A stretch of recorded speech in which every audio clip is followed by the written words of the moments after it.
right, let's keep going. So again, 39, just look at your y-intercept, -5. So this is -5 right here, and none of the other ones have a plus or minus -5, so A is your answer. All right, write the equation of a line, slope, intercept, form. So looking at 40, I always like to look at my y-intercept first. That starting point, where are we crossing the y-axis? So my y-intercept should be a -8. Well, this isn't a -8, so we can cross out A. This is a -8, this is a -8, this is not a -8, so we can cross out D. So now we're left with B and C as options.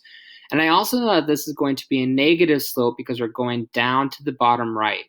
Well, B doesn't have a negative slope, but C does, so C is my answer. We could also figure this out by saying, okay, I need to go down. Let's see, they're jumping by 2. So 2, 4, 6. So 6 is our rise over, -6 is our rise, over 1, 2, 3, over 3, which in return will become -2. Okay, so C is our slope. Let's keep going. 41. Again, I like to start with that y-intercept, which is at +1. So this isn't a +1. A is not it. B could be it. C could be it. D could not be it because it's a -1 here, and it should be a +1. And now we can look at our slope. Again, it's a negative slope. However, that doesn't help us because these both are negative slopes. So let's count. We're going down 1, 2, 3, 4, 5. So our top number should be 5. And I can actually stop right there because I see that the top number is 5. So B is our answer. Let's keep going. Again, let's look at this. Our y-intercept's not going to help us because we don't see where it's crossing. So we have to look at our slope. So looking at 6, let's figure out our top number. We're going down 1, 2, 3, 4, 5, 6. -6. Sorry, that was horrible.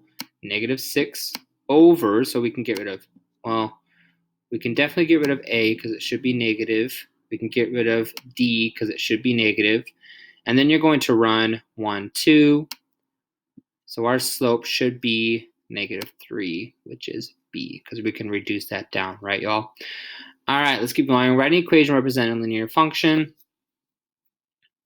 So we're just writing a linear function. That's not a linear function equation.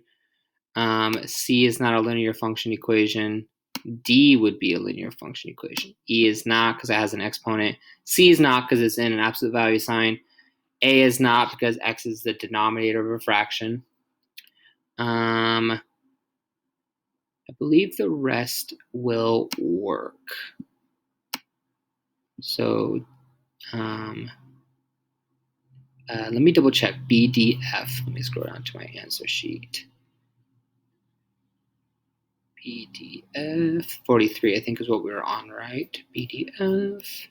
Yeah, okay, so we're right. BDF. All right, let's keep going. 44, which of the following relations are graphs are functions? So we need to do the vertical line test here. If we did the vertical line test, A would pass. D would not pass the vertical line test, right? You're going to hit multiple points at a line. Look at your X's here. Do any of them repeat? Nope, so E would work. B, 1 has multiple arrows coming out, so B is not a function. C would pass the vertical line test. F, any of our X's repeat? Nope, so F would also be, oops, I missed the F. F would also be an answer. Let's keep going. Which of the following represents a graph or function? Again, A would not pass the vertical line test. B would pass the vertical line test. E would pass the vertical line test. 7 has multiple arrows coming out, so D is not an answer. Do any of our X's repeat? Nope, so C is an answer. Do any of our X's repeat? Nope, so F is an answer. Let's keep going. Solve the equation, determine whether the equation has one solution, no solution, or infinite many solutions, right? So when you solve this, if it comes out as D equals a number or a fraction or something, one solution. If you solve this and it comes out as the same number equals the same number or a variable equals the same variable, infinite many solutions.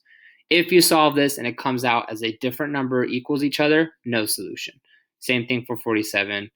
You'll have to watch the next few videos and then we will be done.